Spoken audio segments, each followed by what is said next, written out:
Hello all, ఇవాళ రాజ్మా మసాలా ఎలా చేయాలో చూద్దామా. ముందుగా రాజ్మాని ఓవర్ నైట్ సోక్ చేసి పెట్టుకోవాలి.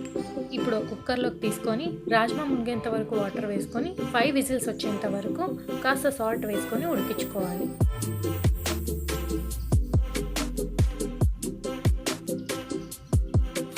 ఇలా ఉడికించుకున్న తర్వాత ఈ విధంగా సాఫ్ట్గా రావాలి. ఇప్పుడు స్టవ్ పై ఒక ప్యాన్ పెట్టుకొని అందులో 3 టేబుల్ స్పూన్ నెయ్యి వేసుకోవాలి. అలాగే 1 టేబుల్ స్పూన్ ఆయిల్ వేసుకోవాలి. ఇది హీట్ ఎక్కిన తర్వాత ఇందులో బిర్యానీ ఆకు, 2 లవంగాలు, కొద్దిగా దాల్చిన చెక్క, 1 ఇలాచీ వేసుకొని కొద్దిగా ఫ్రై చేసుకోవాలి. ఇప్పుడు ఇందులో సన్నగా కట్ చేసుకున్న ఆనియన్ ముక్కలు వేసుకొని బాగా ఫ్రై చేసుకోవాలి. ఇది ఇలా ఫ్రై అవుతుండగా కొద్దిగా అల్లం వెల్లుల్లి పేస్ట్ కూడా వేసుకొని బాగా మిక్స్ చేసుకోవాలి.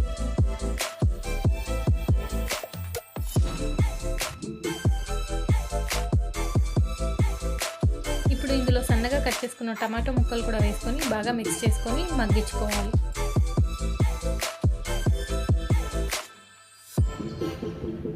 టమాటా బాగా మగ్గిన తర్వాత ఇందులో కొద్దిగా పసుపు, 1.5 స్పూన్ కారం, కొద్దిగా గరం మసాలా, కొద్దిగా జీరా పౌడర్, కొద్దిగా ధనియా పౌడర్ వేసి బాగా ఫ్రై చేసుకోవాలి.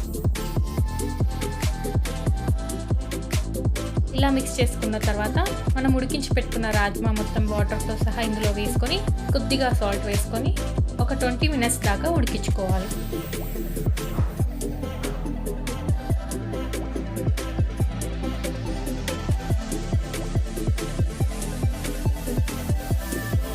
ఇలా బాగా మిక్స్ చేసుకొని మూత పెట్టుకొని ఒక 20 మినిట్స్ దాకా ఉడికించుకోవాలి.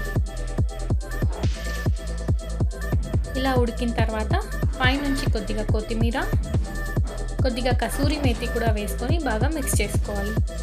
కొత్తిమీర, కసూరి మేతి కూడా వేసుకొని కలుపుకున్న తర్వాత దీన్ని ఒక 2 మినిట్స్ దాకా స్టవ్ పైన అలాగే ఉంచి తర్వాత ఆఫ్ చేసుకోవాలి.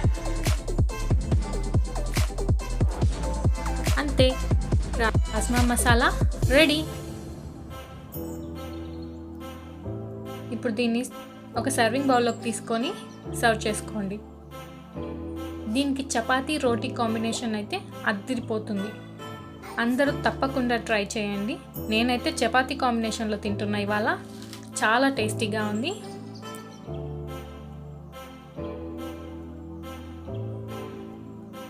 మీరు కూడా ట్రై చేయండి.